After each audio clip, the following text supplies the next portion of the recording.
Hey y'all, it's Miss Katie from Heritage Ways, and we're here again today. I hope you watched yesterday's video, which is Kids and Chores, Why?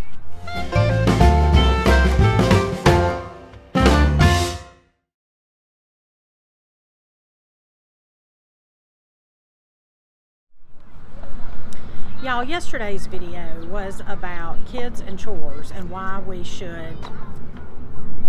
require them to do chores. So today I wanted to make a follow-up of how we require them to do chores, and I have a few notes that I made from yesterday's video after I watched it and felt like some things needed to be added or clarified.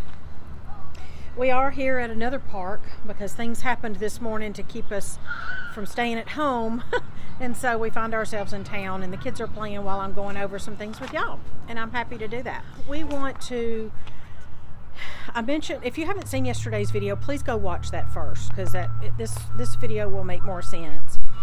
I made the point that we don't feel like children should, or our children, we don't think our children, we don't give them the right to wake up and have fun. I worded that wrong.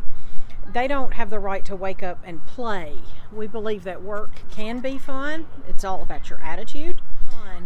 But what I meant by that, I should have said we don't allow our kids to wake up and just think, you know, it's a play day. Unless that's been designated or awarded to them or whatever. That's fine. Of course we believe that kids should play. And we believe they should be free to explore and have, in fact, hours of play every day. We just make sure they understand they're not entitled or have a right to shirk work. They are to contribute to the needs and the function of the family. So of course we want them to play. We feel like part of a great deal at this age, a great deal of their learning and their education is playing. You know, there's role playing and moving and exercising and exploring. So of course we want them to play. We just want them to be aware and sensitive to opportunities to help people. Because, you know, that's what we are going around the nation to do on this Heritage Homestead journey. Our family of 5 wants to go and help people and find service opportunities, and we're praying that the Lord will show us those. So we want our children to learn to serve others. We want them to be in tune and notice when somebody needs help. Think about, y'all, we want our children to be citizens who contribute to society in a beneficial and positive way. Like in Nehemiah in the scriptures, when it talks about, you know, he told the people, the families, the groups to build the wall that's right in front of them. What if everybody in the world believed in that type of morality, where they focused on what was right in front of them, the wall that was in front of them, instead of expecting the neighbor to build the wall or what have you? There I go on another tangent, but that's just a thought. Think about in any organization. Think about at your work. Got a lot of airplanes. We're near 2 airports, one of which is the Nashville International Airport. So I'm not going to get away from that airplane noise. Think about your work. Are you an employer? Do you want your employees to feel and respond this way? Do you want them to see the need and do the deed? That's what we say at our house. See the need, do the deed. If you see that needs to be picked up, don't walk over it. If you see the ice cube is melting on the floor because somebody dropped it out of the freezer, don't just stare at it and keep going. Clean it up. I don't care if you didn't drop it. Clean it up. I can tell you right now, my husband has some employees, and some days he comes home frustrated because he said, you know what, if they would just put their things that they got out to work with, if they would just put them on the shelf where they go. This is not hard. So that's how I feel about my children many times. This is not hard, people. Just, you know, put it on the hook. Don't even have to be on a door, on a clothes hanger. Put it on the hook on the back of your door. All right. This video is about how, you know, what chores we give our children. Okay, a few points. Number one, the chores vary depending on your where you live. You know, like say we were living in a farm and now we're in the city, and so forth. So that's kind of common sense. So basically, your chores are based on the needs of the work at home. So I don't go. I've seen some of these. I'm watching the kids over here. I've seen some of the charts, and they're great and wonderful, you know, that tell you what is age appropriate in each, you know, what chores are appropriate for each age. And that's fun. You know, there's some good information out there. I just have never really gone by that. I use my common sense as a mother. If you have one child, it's going to be different. If you have 12 children, so this is going to be different. But my basic rule of thumb, basically just look and see what is needing to be done around here. If you have to sit down and make a list of what is needing to be done every day, empty the dishwasher, or if you don't have a dishwasher, you know, washing all the dishes, all kinds of, I mean, y'all know this, just picking up toys, making bed, vacuuming the floor. If you've never assigned chores to your kids, or if you're a new parent or what have you, think room to room. Okay, what really needs to be done?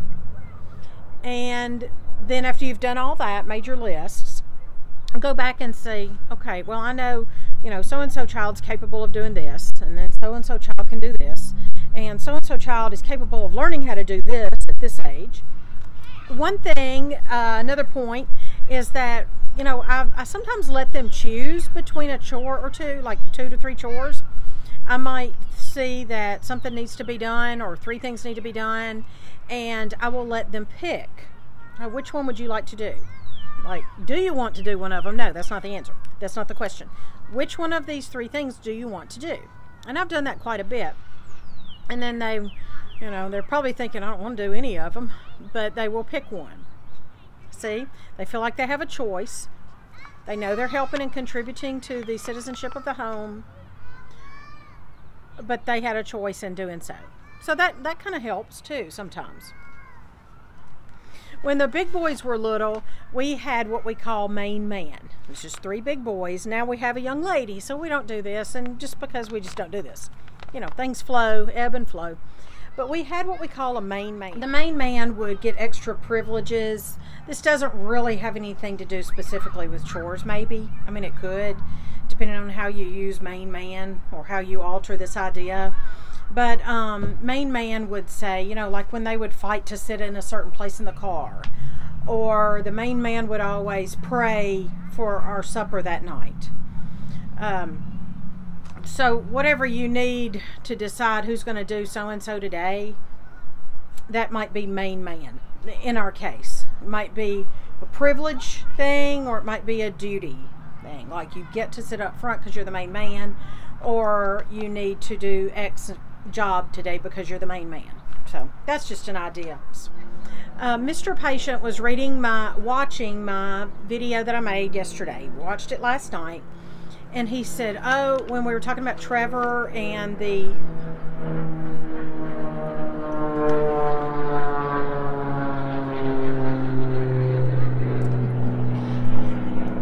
I was talking about Trevor and his experience at boot camp, Mr. Patient said, and respect for authority.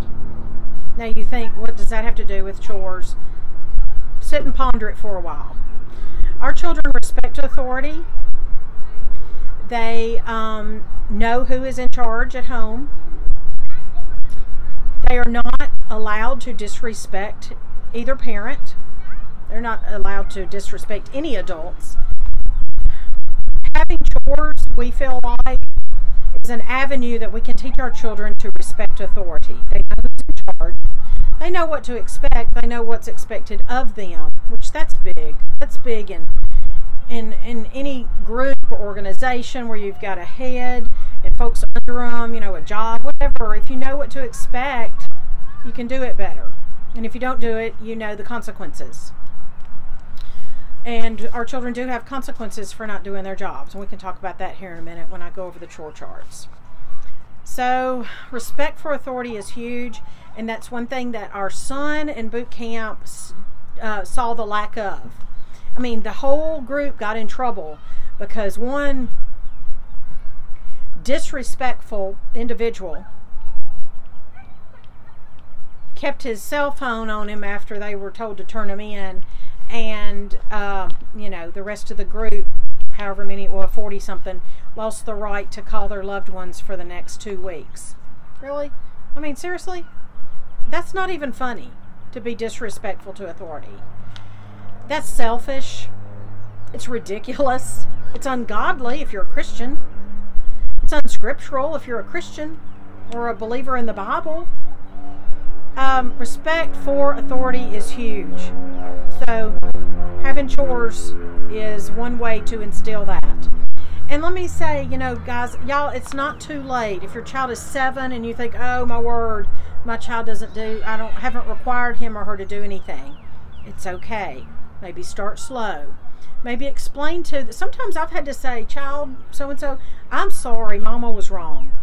I've been doing this so-and-so thing wrong the whole time.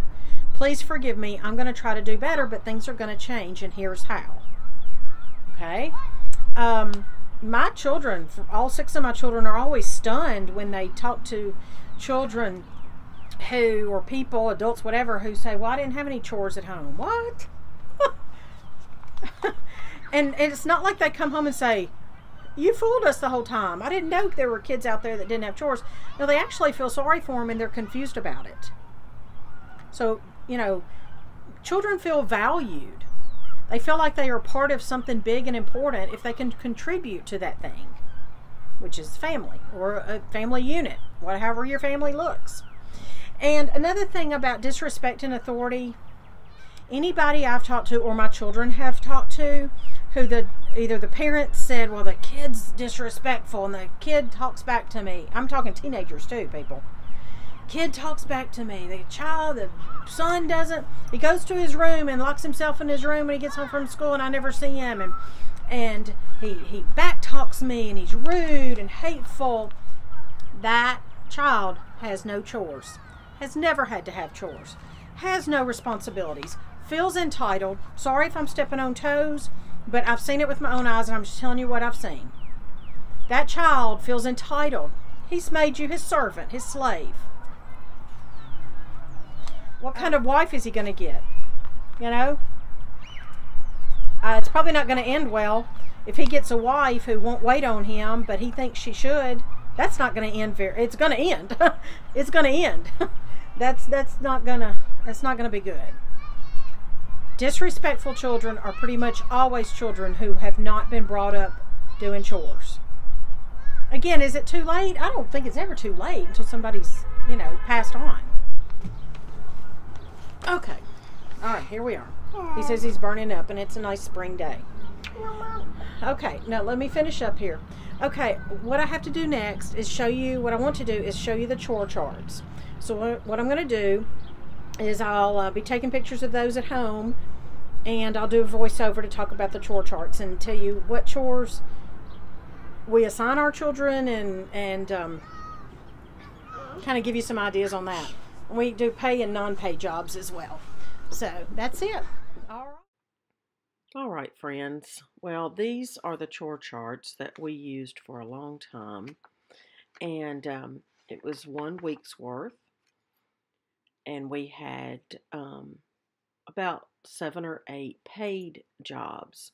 So each child has jobs they get paid for, and then they have more jobs they don't get paid for because they just do them because we all live here together, and that's what we do. So I do it according to age appropriateness, what needs to be done. I try to even it out where, you know, everybody doesn't have the more daunting, one person doesn't have the more daunting tasks or whatever. Recently, I decided to change up the way we do it. I wanted to save paper because our computer broke, just several reasons. So I came up with these laminated chore charts, and you can see Little Miss Homemaker's reaction in this clip.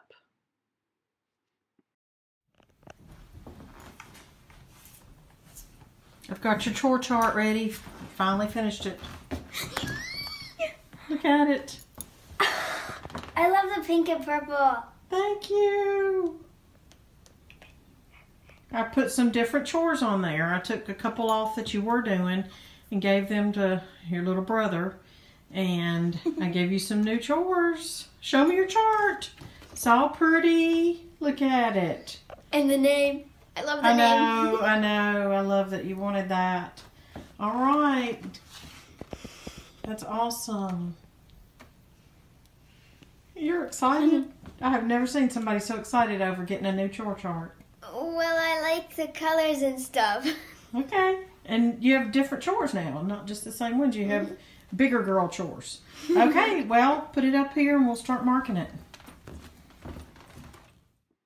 So the idea is that I took the trouble to draw all this out and write it out, and it's for a 2-week time span, and that is just for my convenience, really, and I can pay them every 2 weeks instead of every week. Now, if you pay or what you pay is up to you, but we use this as a good way to teach them how to be good stewards and manage money. We require that they put their chore money in 3 envelopes, which are give, save, and spend. And it's just more convenient for me to pay them every 2 weeks. So, they can get used to that because that's how often Dad gets paid. On each chore chart, I have the quote from Ann Voskamp, "Habits are hard, but they make life easier." That is so true. And I also have on each chart a Bible verse that I thought would be appropriate for each child. So I have different colors. I have, the paid jobs written in one color and the non-paid jobs written in another color. Honestly, some of the non-paid jobs are things they're going to do anyway. They do anyway, but it just gives them motivation to be able to mark them off. Some of the non-paid jobs are done once a month or once a week, so you can see that in the chart here. I'm not really going to give you specific ideas for jobs. I mean, you could probably zoom in and just see what we have on these charts, but it's honestly, that's going to vary from family to family, depending on how many children you have, depending on the age of the children, depending on what needs to be done. So like I said previously, just, decide what needs to be done and then assign it to a child, really. So, yeah, they sometimes need some motivation, but they get it done.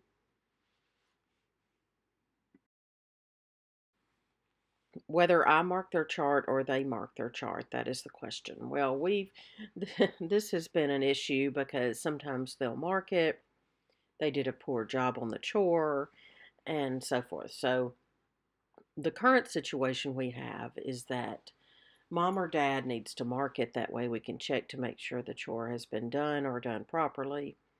And I have them like this with a little hanger. I have them laminated so that we can change the chores themselves when we full-time RV, because obviously we'll have different chores at that time. Ideally, I'd like for them to mark their own, but honestly, they don't always clean this or that or do this or that exactly the way I want it done, or the way that I know they can do it. That's a better way to put that. We want them to do their best, not just slap something down. Now, someone might ask how much we pay the children. I'll tell you, when Dad got a pay cut not long ago, they got a pay cut. Again, that's just real life, right? So, it doesn't sound like much to y'all maybe, but they do get a quarter per job. They were getting much more than that, but now they are a quarter per job. Even if that doesn't sound much, they don't always fill in every blank every day like they're supposed to, so they actually don't even earn as much as they could. So anyway, as they get older, they might see the value of doing every single one of their chores every single day and getting paid because of it. So one more thing, if they don't do a job properly, I put an X in the square and they don't get paid for that. So for example, they don't, John Boy doesn't wash a dish the way he's supposed to, and there's still soup in the bowl, he gets an X, and the X indicates that yes, he did it, but no, he doesn't get paid. And of course, he has to redo the job. So, I think it sounds a little harsher than what we really are in real life, but maybe this will give y'all some ideas. I hope it helps, and y'all take care. Blessings on your chore charts.